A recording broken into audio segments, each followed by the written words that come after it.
After the end of World War II, the world was split into two, East and West. This marked the beginning of the era called the Cold War.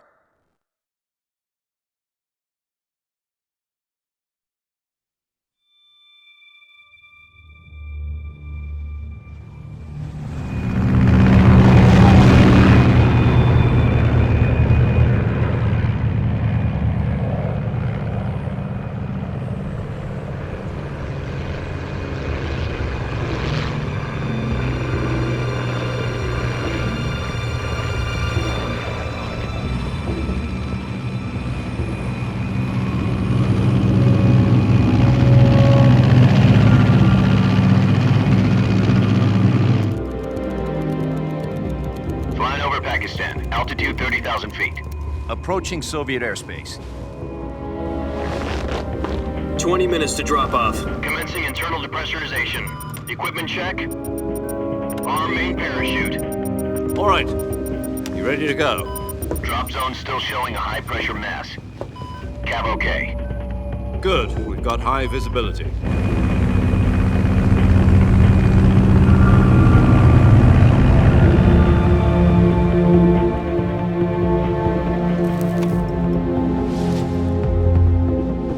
Put out that cigar. Connecting oxygen hose to interior connector. Put on your mask.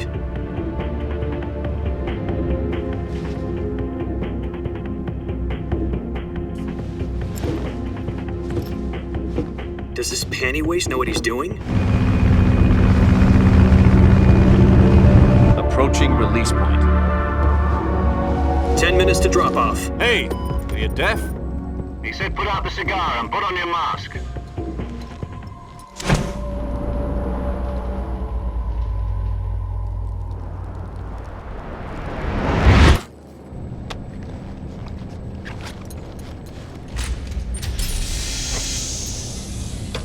Depressurization complete. Checking oxygen supply. 6 minutes to drop off. Opening rear hatch.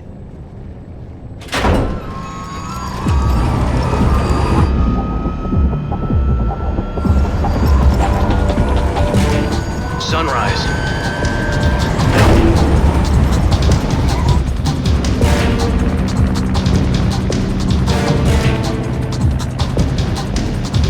External temperature minus 46 degrees Celsius. 2 minutes to drop off. Stand up. You'll be falling at 130 miles per hour. Try not to get frostbite from the wind chill. 1 minute to drop off. Move to the rear. Activate bailout bottle. This is one for the history books. The world's first halo jump. 10 seconds to drop off. Stand by. Status okay. All green. Prepare for drop off. Countdown. 5, 4, 3, 2, 1. Spread your wings And fly. God be with you.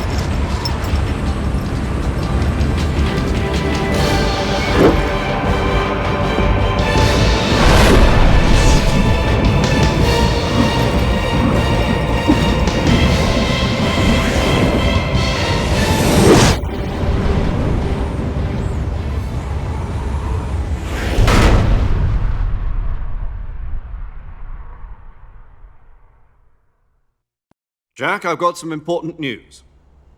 The head of the CIA has finally given us the green light for the virtuous mission. Virtual mission? No, the virtuous mission. The future of our Fox unit depends on it. If it succeeds, we'll be officially organized into a unit. Virtuous mission? Sounds like some kind of initiation ritual. Don't get cocky. This isn't a training op. Right. So what exactly is this wonderful mission? Well, about 2 years ago, a certain Soviet scientist requested asylum in the West through one of our moles. His name is Nikolai Stepanovich Sokolov. He's head of the OKB-754 Design Bureau, one of the Soviets' top-secret weapon research facilities, and the East's foremost expert on weapons development. Sokolov? Isn't he that famous rocket scientist? The very same. On April the 12th, 1961, the Soviets achieved the first manned spaceflight in history. The Earth was blue, but there was no God. Well spoken. The rocket that carried Yuri Gagarin into orbit was the A-1, known as the Vostok rocket. Sokolov is said to be the man most responsible for the multi-engine cluster used in that rocket. After Gagarin's flight, Sokolov left rocket development to become the head of the newly established Design Bureau. From a lowly technician to head of a design bureau, that's quite a success story, so why'd he want to defect? It seems he'd become afraid of his own creations. Afraid? Call it a crisis of conscience. And for that, he left his country and his family behind and went over the fence? Not exactly. One of his conditions was that his family was also to be taken safely to the west. We used a mole to get the family out first and succeeded in sneaking Sokolov over the Berlin Wall shortly afterwards. I was the one who conducted the operation.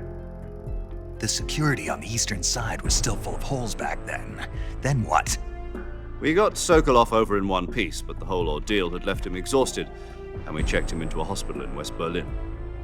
It took him 2 weeks and more than 600 miles to get from the research facility in the Soviet Union to Berlin.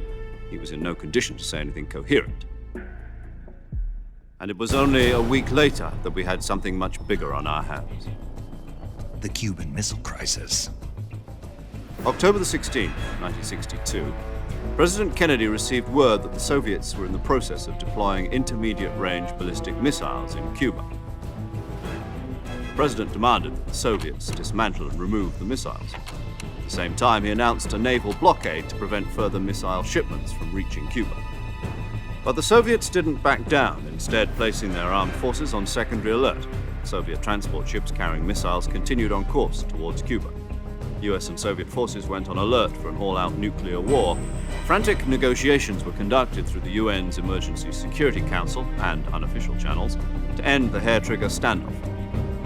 Finally, on October the 28th, the Soviet Union agreed to remove its missiles from Cuba, and so the world avoided a nuclear holocaust. But in order to get the Soviets to pull their missiles out, we had to make a deal. You mean the one where the US agreed to remove its IRBMs from Turkey? No. The Jupiter IRBMs deployed in Turkey were obsolete, and we were going to get rid of them anyway. They had no strategic value whatsoever to either the US or the Russians.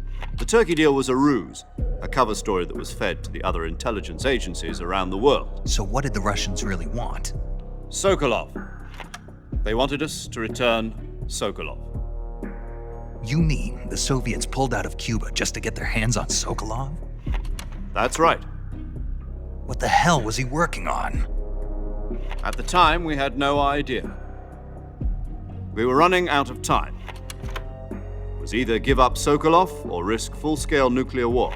In the end, we had no choice. President Kennedy gave in to Khrushchev's demand.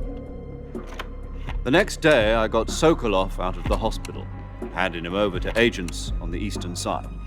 Sokolov kept on screaming, "Save me," until he disappeared from my sight. Then a month ago, we received some new information from one of our moles. About Sokolov? Yes. He was taken back to the research facility and forced to continue working on the weapon in question under KGB supervision. What's more, it's on the verge of completion. So what kind of weapon is it? Something to do with space rockets? No, missiles. Same technology. I guess you're right. We don't know the details, but it appears to be a new kind of nuclear device. For half a year now, the Soviets have been conducting frequent nuclear tests at Semipalatinsk. Something to do with the weapon, I assume. We're talking about a secret weapon so big that Khrushchev was ready to pull out of Cuba to get it back. Is Sokolov still in the facility? No. According to our intelligence, he's in Selinoyarsk, a place in the mountains about 3 miles to the west that's known as the Virgin Cliffs. The Virgin Cliffs. Nice name for a virtuous mission. They moved him there just recently. Why?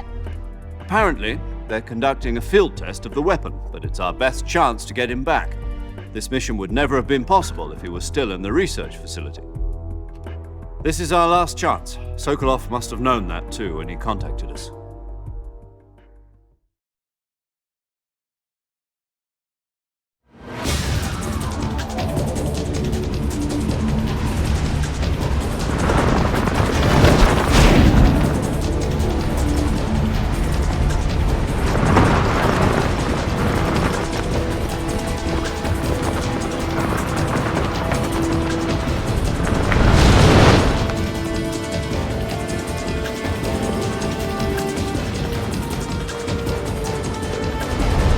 Listen up, Jack. Your mission is to infiltrate Selino Yask in the Soviet mountains, ensure the safety of Sokolov, and bring him back to the West.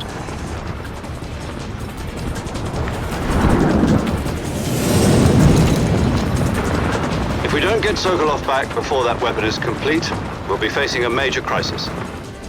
The clock is ticking.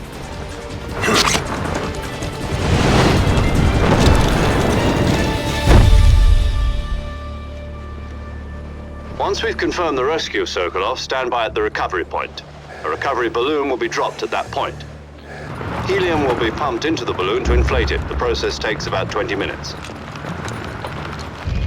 Once it's complete, the gunship's arm will latch onto the balloon and pull it up. The Fulton surface-to-air recovery system. I'm familiar with the theory. Take it easy. It's been combat-proven. Do you think Sokolov is up to it? The shock will be less than during a parachute jump, and the arm can handle up to 500 pounds. So you're planning on going over the border in a single combat Talon? She's equipped with two 6-barrel 20mm Vulcan cannons, as well as two 40mm machine guns. Sounds like she could hold her own against a battalion of tanks. Even with the fuel in the reserve tank, we're facing a 4-hour time limit. If all goes well, it shouldn't take more than a few hours. Home in time for dinner. But if anything goes wrong, you'll be eating dinner, breakfast, and all the rest of your meals in the jungle.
Do you copy?